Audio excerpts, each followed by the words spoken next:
Bonjour à tous et bienvenue sur Déclic Numérique. Dans cette nouvelle vidéo, aujourd'hui je vais vous présenter le Panasonic Lumix LX100 Mark II que je prends avec moi maintenant tous les jours depuis 2 semaines. C'est parti.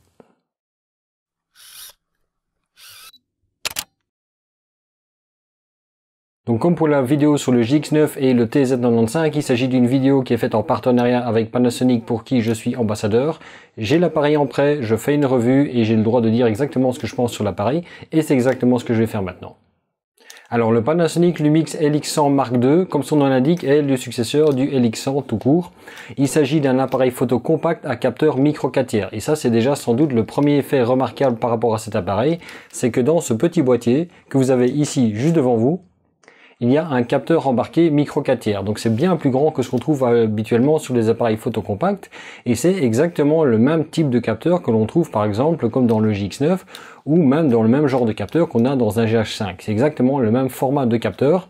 Ce qui veut dire qu'on a un capteur pour un appareil photo compact qui est grand. Qui dit grand dit capture beaucoup de lumière et permet d'avoir de bons rendus en basse lumière. Le LX100 Mark II embarque donc un capteur micro 4 tiers de 17 mégapixels, contrairement à un 13 mégapixels pour son prédécesseur. Il est également stabilisé et en plus de ça, il est dépourvu de filtre passe-bas, ce qui a tendance à améliorer la netteté au niveau des photos. Côté focal, on a ici un appareil qui est équipé d'un équivalent 24-75 mm Leica, donc c'est quand même une optique de qualité. Niveau ouverture, on démarre à f1.7 à 24 mm et on arrive à f2.8 à 75 mm. C'est quand même déjà pas mal du tout. C'est une ouverture assez lumineuse qui vous permet quand même également de énormément jouer sur la profondeur de champ. Côté design, il reprend exactement les mêmes principes que son prédécesseur, le LX100, à savoir que le boîtier, si vous les mettez un à côté de l'autre, sont quasiment similaires. Je vais vous montrer des éléments en gros plan, mais en attendant, voici déjà à quoi il ressemble. Donc ici, en façade, vous avez bien sûr un objectif. Si je l'ouvre, vous voyez que d'ailleurs j'ai une assez grande lentille, forcément, avec un capteur micro 4 tiers. Il faut une fameuse lentille pour projeter une image là-dessus. Vous avez également ici au niveau de l'objectif, et là on arrive dans les points vraiment sympathiques, tous les éléments qui font que vous allez avoir un contrôle total de l'appareil. Donc par exemple, au niveau de l'objectif, vous avez ici une première molette qui sert à régler l'ouverture. Vous avez également la bague de mise au point. Vous avez un commutateur qui permet de choisir le format de l'image. Sur le côté de l'objectif, là vous avez un autre commutateur qui vous permet de choisir le mode d'autofocus. Côté macro, l'objectif permet de faire une mise au point jusqu'à 3 cm du sujet à condition d'être à 24 mm. Dès que vous zoomez un petit peu, vous allez perdre un petit peu en distance de mise au point. Alors sur le dessus du boîtier, on a bien sûr le bouton on-off qui est juste en dessous de la molette qui permet de régler le temps d'exposition. Vous avez également le bouton, le petit levier qui permet de zoomer, dézoomer. Vous avez une molette qui permet de faire la compensation d'exposition. Et vous avez également un bouton fonction et la griffe de flash. Alors ce boîtier n'est pas équipé d'un flash intégré. Par contre, il est fourni avec un flash. À l'arrière du boîtier, on retrouve bien sûr un écran qui est de 3 pouces. Alors la nouveauté par rapport à ce précédent modèle, c'est que celui-ci, il est totalement tactile. Et donc vous pouvez l'employer aussi bien pour naviguer dans les menus que pour choisir la mise au point et interagir avec l'appareil à tout moment. On a également le viseur électronique qui va donc vous permettre de viser pendant que vous prenez votre photo bien sûr. Vous avez plusieurs boutons fonctions. Vous avez le bouton de début d'enregistrement et d'arrêt des vidéos. Vous avez un bouton qui va permettre éventuellement de jouer sur l'AF-Lock ou le verrouillage de l'exposition. À droite de l'écran, vous avez le bouton Play qui vous permet de visualiser vos photos ou de jouer vos vidéos. Vous avez la molette qui va vous permettre de régler un paramètre suivant ce que vous utilisez comme boîtier. Donc par exemple, ça peut être pour le réglage du shutter, comme ça peut être le réglage de l'ouverture, ou ça peut être simplement pour parcourir les éléments du menu. Cette molette est également cliquable dans les différentes directions pour la navigation dans les menus. Au centre, vous avez le bouton menu qui va vous permettre forcément, comme son nom l'indique, d'accéder au menu. Et enfin, vous avez le bouton display qui va vous permettre de changer les paramètres d'affichage à l'écran. Sur le côté, vous avez une petite trappe auquel vous allez trouver en fait le port HDMI de sortie. Et vous avez également une connectique USB qui, comme pour les autres appareils que j'ai présentés, permet d'une part de raccorder votre appareil sur votre ordinateur ou alors également de le recharger en USB, mais toujours à condition que votre appareil soit éteint. En dessous de l'appareil, on retrouve la fixation trépied, le logement de la batterie et de la carte SD. De ce côté-là, rien de très particulier. Donc l'évolution par rapport au LX100 première génération, c'est le fait qu'il ait d'une part un capteur de 17 mégapixels au lieu de 13 mégapixels. Il permet également de régler le temps de pause jusqu'à 30 minutes contre 2 minutes pour l'ancien modèle. Il permet également maintenant aussi de faire des rafales jusqu'à 33 images en RAW sans arrêt, contre 9 pour l'ancien modèle. Il dispose bien sûr de toutes les fonctionnalités de photo 4K, mais par rapport à son prédécesseur, il permet de rajouter des fonctionnalités à ça, notamment les principes de post-focus dont j'ai déjà parlé dans les précédentes vidéos sur le GX9 et sur le TZ95. Il permet également de faire de la composition de séquences, donc ça c'est le principe de prendre plusieurs photos de la série de photos en 4K et de prendre les éléments pour les fusionner. L'appareil incorpore maintenant le Bluetooth qui vous permet de le contrôler avec votre smartphone via l'application Panasonic. Ça vous permet de contrôler la prise de vue, de faire l'enregistrement de vidéo, mais aussi de directement récupérer vos photos pour les partager, les utiliser ou même les poster sur les réseaux sociaux. Il y a une petite amélioration aussi au niveau de la batterie, à peu près 340 images pour une pleine charge, ce qui est assez correct vu la taille du boîtier et la taille de la batterie. Alors l'appareil propose également des styles de photos monochrome, donc L monochrome et L monochrome dynamique qui donnent en fait des rendus plus péchus, c'est-à-dire avec des noirs plus profonds au niveau de l'appareil. J'aurai l'occasion de vous en montrer quelques exemples.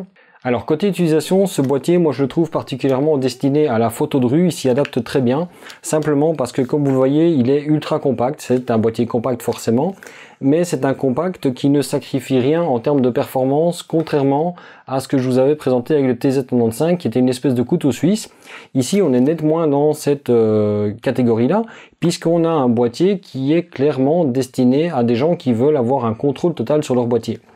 Le fait simplement d'avoir déjà une bague qui va vous permettre de régler l'ouverture, d'avoir une molette ici qui vous permet de régler le temps de pause, la compensation d'exposition, etc.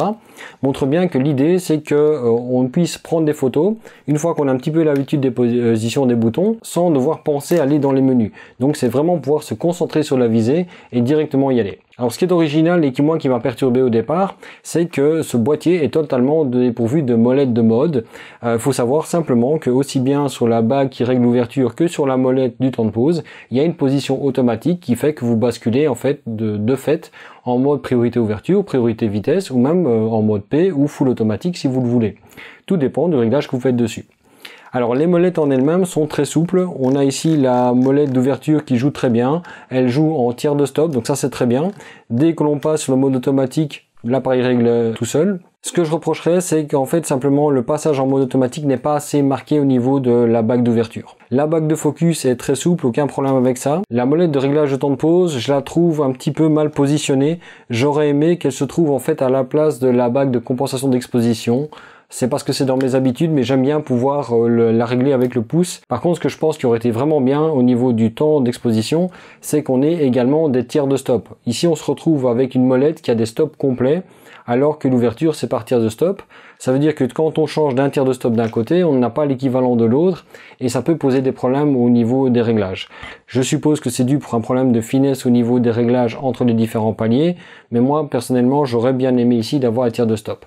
Ceci dit, vous pouvez toujours accéder à ces réglages-là via la molette ou via les menus, mais ça devient un petit peu dommage alors. Ce que j'ai vraiment apprécié en utilisant ce boîtier, c'est qu'une fois qu'on a pris un petit peu la main sur l'endroit où se trouvent les boutons, on colle son œil sur le viseur ou à l'arrière de l'écran, suivant ce que vous préférez, et on n'a plus besoin d'aller dans le menu. C'est-à-dire qu'on se concentre uniquement sur la prise de vue, et avec l'habitude, on finit par retrouver ces réglages. Tout est intuitif, en fait, il n'y a vraiment pas à chercher. C'est juste une petite habitude à prendre dans les quelques premières minutes, mais les boutons tombent assez bien sous la main. Alors côté qualité d'image, il n'y a vraiment rien à dire, c'est vraiment excellent comme qualité, aussi bien en conditions normales qu'en basse lumière. L'appareil se comporte très bien, je veux dire jusqu'à ISO 1600, même voire 3200, ça va encore.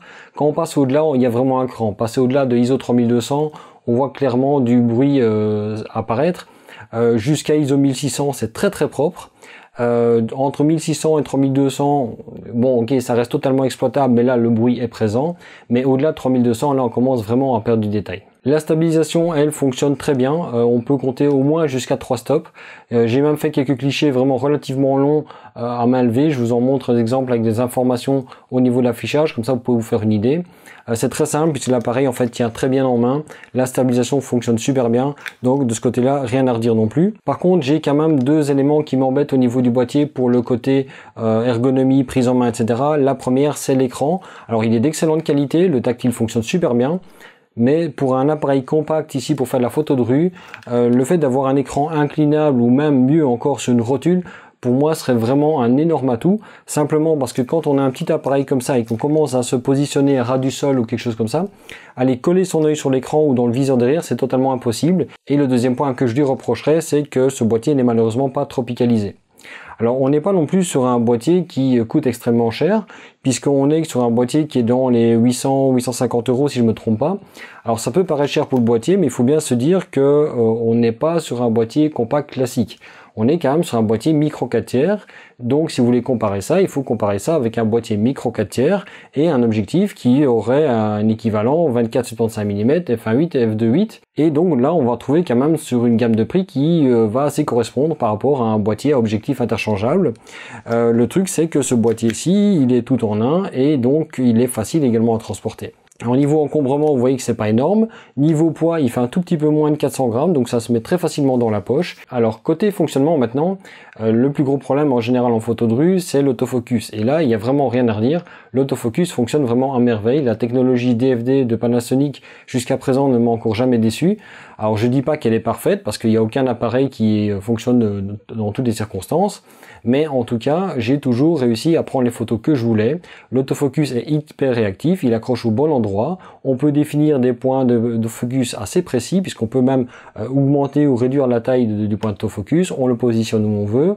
Au moment où on appuie sur le déclencheur, la mise au point se fait et l'appareil déclenche. C'est vraiment ultra rapide. Ça va permettre de prendre des photos assez précises à des moments donnés où vraiment on veut que, par exemple, une personne soit alignée à un endroit précis, comme je peux vous le montrer dans quelques-unes de ces photos. Donc ça, pour l'autofocus, j'ai vraiment rien à redire là-dessus, ça fonctionne très bien aussi. Alors je me suis demandé si ce boîtier ne pouvait pas être une solution pour shooter un petit peu à l'ancienne, c'est-à-dire que on fait tout dans le boîtier et on ne retouche même pas la photo derrière. De vraiment se dire que ce boîtier pourrait être intéressant pour quelqu'un qui ne veut pas retoucher ses photos, qui veut juste les prendre directement à l'appareil comme on le ferait en faisant développer ailleurs. Du coup, tous les réglages sont disponibles dans le boîtier. On a tout ce qu'il faut pour shooter à l'ancienne. Le problème, c'est toujours le rendu final qu'on veut avoir. La raison pour laquelle je me suis posé cette question, c'est parce que l'appareil offre justement les rendus L monochrome qui sont censés donner des noirs et blancs très contrastés avec des noirs très profonds et des hautes lumières bien présentes. Du coup, j'ai essayé de tester ça et j'ai regardé si ça correspondait avec ce que moi j'aime. Pour moi, je trouve ça un petit peu léger. Je trouve qu'on reste toujours dans du gris très foncé et du gris très clair pour les hautes lumières. Du coup, moi, ça me correspond pas. Après, c'est parce que c'est pas mon style de noir et blanc à moi. Moi, j'aime bien du noir et blanc où il y a quand même encore pas mal de détails, même dans les ombres, et d'avoir vraiment des zones très sombres dedans, même si c'est très limité. Mais ça n'empêche que les rendus noir et blanc sortis de l'appareil sont pas mal. À une condition, c'est de les paramétrer. C'est à la fois un avantage et un inconvénient selon moi. C'est que les sorties du boîtier, les premiers JPEG que j'ai sortis, j'en étais très déçu. La raison à ça, c'est qu'en fait, par défaut, il y a une énorme correction du bruit numérique qui est fait.